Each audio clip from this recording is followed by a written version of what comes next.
Happy Ibon mga kapakpak yun, oh.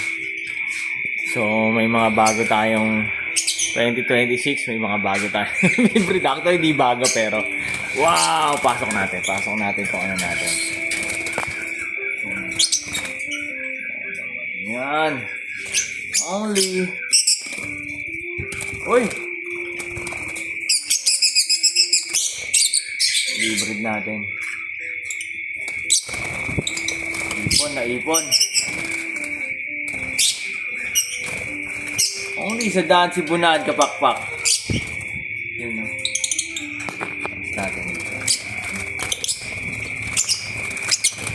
Bago natin i-hybrid to kapakpak. So, isasalang na natin. So, yun yung isasalang natin ngayon. Ito natin.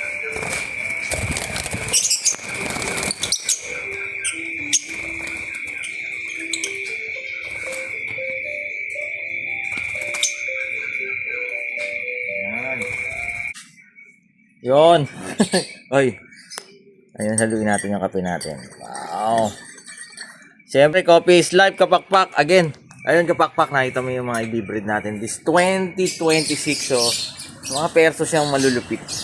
Malulupit. Lahat naman ng ibon kapakpak, malupit talaga. So, depende yan sa pag-aalaga kung mapag-green fisherman yan. Ang ibon lumulupit kung sino yung nag-aalaga, mapaging yung fisherman yan, blue fisher, or mga ano talaga yan, malulupit na high-net natin, mga yellow fish, kung ano man.